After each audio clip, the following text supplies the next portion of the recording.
What's this? It's come all the way from America. How do we get into it? There's never a grown-up round when you need one. Thanks, Mum. Ooh, doesn't this look exciting? This is one of a series of 5 calendars from FFG tied to a specific intellectual property. They are all for universes that they own, so there is no Star Wars or Lord of the Rings. It comes in clear plastic packaging with a hole at the top for hanging displays in the FFG Game Centre, and flipping it over reveals you get some free cards as well.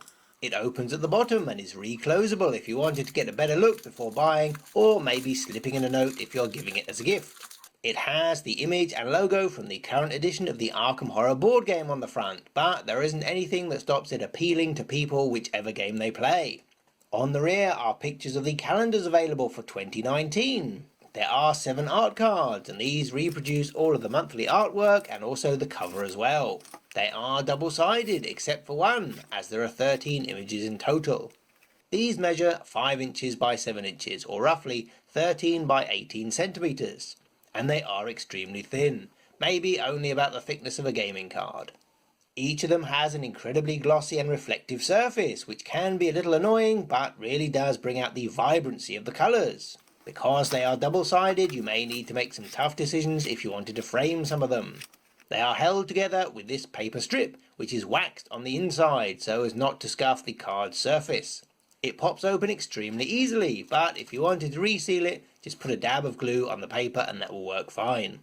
You would expect all the art to be in landscape format to match the calendar, but a couple of them aren't, so it will be interesting to see how that is handled. We will give you a slideshow at the end.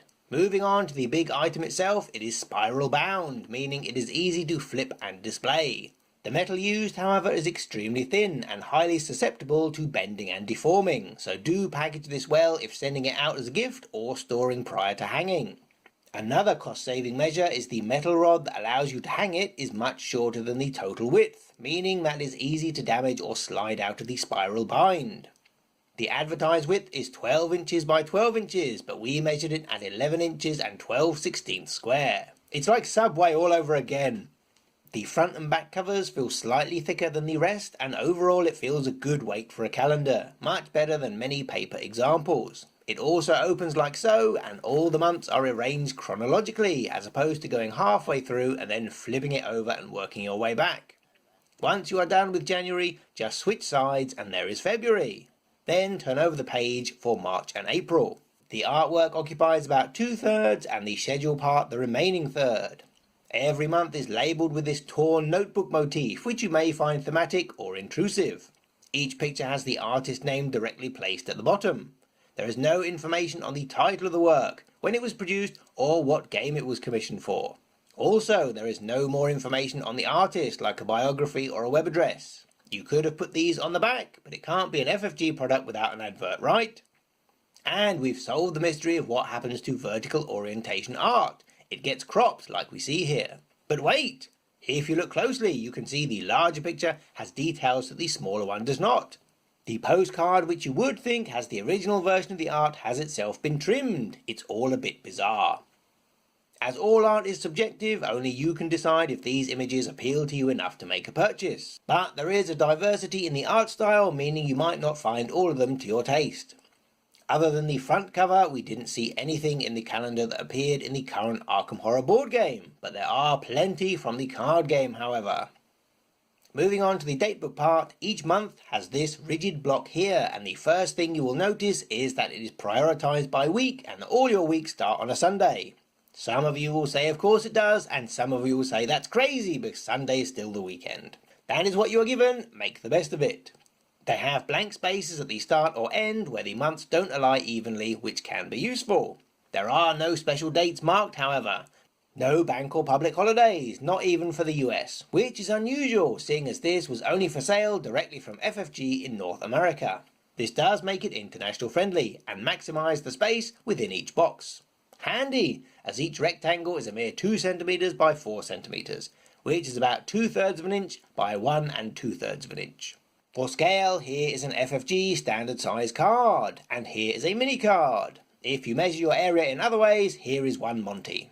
We tried it out with a number of different pens, including whiteboard markers, pencil, and even permanent marker. The pencil mostly rubbed off, and if you make a mistake with a dry erase pen or even a permanent marker, you should be able to remove much of it if you get to it quickly with just water. But the longer you leave it and the less water-based your ink, the more indelible it becomes. We didn't try any kind of acetone or chemical cleaner, because with these guys it would probably end up in a trip to the hospital. That is all we can think of to tell you about this. Let us know if you have any questions, and here is a brief slideshow.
But why isn't ham pork? I don't understand!